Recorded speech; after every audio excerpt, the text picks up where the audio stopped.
Terima kasih Anda masih bergabung bersama kami. Pemirsa, saya lanjutkan perbincangan bersama Pak Bram T.S. Pakpahan, Head of Research and Fund Manager PT Insight Investment Management. Kita akan simak terlebih dahulu data dari pembukaan bursa-bursa utama Asia di pagi hari ini. Untuk Nikkei 225 dibuka menguat 0,21% di level 39.904. SCI Singapura dibuka melemah 0,07% di level 4.203. Kospi Korea dibuka melemah 0,41% di level 3.197 dan Hang Seng Hong Kong dibuka menguat 0,19% di level 25.042. Dan berikutnya adalah saham-saham yang direkomendasikan pagi hari ini oleh Pak Bram, diantaranya adalah ada Indosat dengan support di 2370, resistance di 2490, rekomendasi buy. Kemudian juga Tower, support di 630, resistance 730. Cepin tadi sudah disebutkan, Cepin dan juga Java ya. Dengan level support di 4.900 dan juga resistance di 5.300, dan Java dengan support di 1.700 dan resistance di 1.850. Seluruh saham yang direkomendasikan pagi hari ini direkomendasikan buy oleh Pak Bram. Dan berikutnya kita akan simak pembukaan dari IHSG di pagi hari ini yang sejauh ini sudah berhasil tembus level 7.400, tepatnya di level 7.441,491, menguat 0,59%, dan saham-saham yang masuk ke dalam jajaran top gainers diantaranya adalah ada Antam, Wi-Fi, Brand, BRPT, dan BWPT. Kemudian 5 top losers ada SSIA, Tower, BLOG, kemudian juga AMRT dan juga Energi.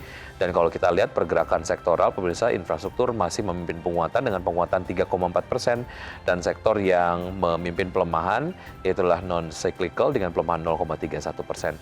Kami lanjutkan perbincangan bersama Pak Bram. Pak Bram, sebelum kita bahas saham-saham pilihan dari Anda, terkait dengan excitement dari investor sendiri untuk bisa masuk ke pasar domestik, apa sebetulnya yang mereka kemudian sedang perhatikan, sehingga kemudian kalau kita lihat pergerakannya sejauh ini masih melanjutkan rally, Pak Bram? Iya, jadi mungkin kilas balik sedikit Pak. Kalau kita lihat kan memang dari sisi foreign kan sejak awal tahun itu sudah outflow cukup signifikan, memang hampir mencapai kurang lebih di atas 50 triliun, dan beberapa sentimen negatif di IHSG seperti kemarin di first Q kita tahu dari sisi earnings itu mengalami kontraksi. Nah, semua itu sudah price in terhadap IHSG, makanya kemarin IHSG sempat turun di bawah 7.000. Nah, selanjutnya kita melihat ada sentimen positif yang berada di market di beberapa waktu terakhir, seperti yang pertama dari sisi rupiah kita sudah mengalami penguatan stabil di kurang lebih di sekitar 16.200 sampai 16.300 dengan inflasi yang stabil di 1,87% di posisi Juni kemarin, dan hal ini membuat dari sisi BI juga kemarin akhirnya menurunkan suku bunga 25 basis poin ke 5,25% untuk menstimulus pertumbuhan ekonomi Indonesia. Nah, hal ini memang dilihat dari sisi investor foreign maupun domestik yang melihat bahwa kedepannya dari sisi pasar saham Indonesia ini sudah reversal dari yang sentimen negatif ke arah sentimen yang lebih positif didukung oleh data-data ekonomi tersebut. Dan kalau kita lihat juga dari sisi kesepakatan dagang itu menambah sentimen positif yang memang diharapkan bisa menambah ekonomi Indonesia, terutama investasi yang berasal dari negara-negara Amerika dan juga negara-negara lainnya. Dan kalau kita lihat memang kedepannya dari sisi IHSG ini kalau bisa mempertahankan momentum, kita melihat dari sisi arus dana asing tersebut yang kemarin sudah keluar bisa masuk lagi, dan mungkin bisa melanjutkan rally IHSG sampai dengan akhir tahun di 2025. Yang menarik, Pak Bram, adalah sektor infrastruktur beberapa hari ini selalu memimpin penguatan. Apa yang membuat sektor ini lebih favorable dibandingkan dengan yang lain, sehingga penguatannya paling signifikan sejauh ini, Pak Bram? Ya, kalau kita lihat kan memang kalau kita bedah dari sisi sektor infrastruktur sendiri, memang kemarin itu sudah mengalami price in dari sisi harganya sudah turun, dan kalau kita lihat ini memang dari sisi sektor ini sudah mengalami rebound dari sisi harga. Dan kalau kita lihat sentimen kedua yang menambah katalis positif untuk infrastruktur ini, kita lihat dari sisi BI yang kemarin sudah menurunkan suku bunga, sehingga itu membuat dari sisi ekspektasi pertumbuhan ekonomi Indonesia dan juga ekspektasi dari sisi cost of fund untuk perusahaan-perusahaan infrastruktur itu mengalami penurunan, yang sehingga kalau kita lihat akan menambah margin dari perusahaan itu ke depannya. Jadi kalau kita lihat memang dua hal tersebut yang menjadi katalis positif sektor infrastruktur yang bisa rally di beberapa waktu terakhir. Baik, kita ke saham-saham pilihan yang Anda rekomendasikan pagi hari ini. Ada Indosat terlebih dahulu, analisis selengkapnya seperti apa? Mengapa ISAT menarik, Pak Abram?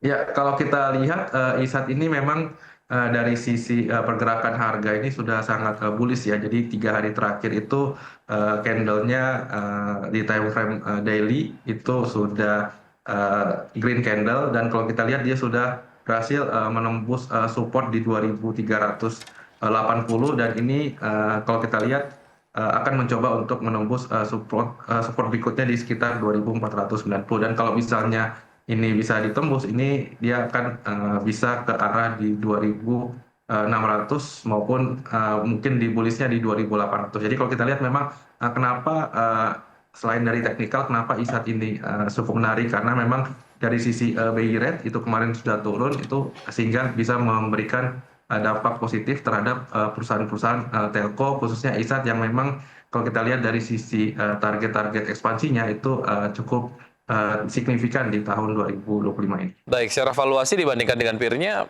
paling murah atau seperti apa? Atau Anda kemudian melihat potensial upside dari ISAT sendiri akan menarik nanti?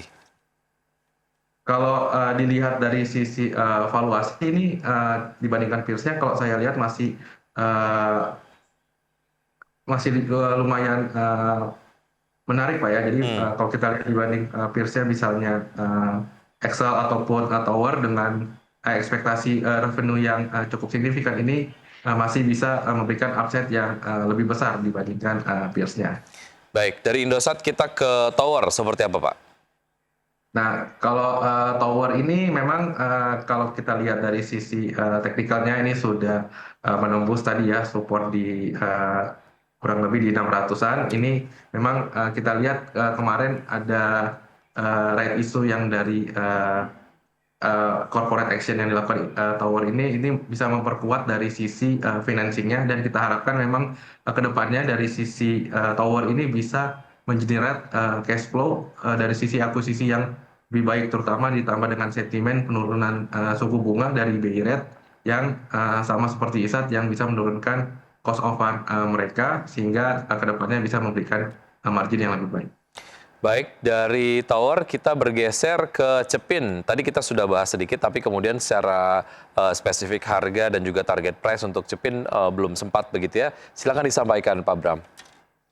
Ya, jadi kalau kita lihat memang Cepin ini kita proyeksikan dari sisi earnings-nya, revenue-nya itu bisa tumbuh Pak di 10% di 2025 ini, yang didukung memang dari sisi tadi harga labor yang stabil di atas 18.000, dan target pemerintah juga masih akan ada culling untuk labor-nya, dan ada demand dari makan siang gizi gratis. Nah, kalau kita lihat memang dari sisi PE saat ini itu masih sangat murah ya, di sekitar 24 kali, itu di bawah standar -1 standar deviasi dari PE dari Cepin. Nah, kalau kita lihat juga secara price action di harga secara teknikalnya itu juga sudah berbalik dari yang memang kalau kita lihat mungkin beberapa waktu terakhir seperti setahun terakhir itu cenderung turun, tapi kita lihat sudah mengalami rebound ya dari sisi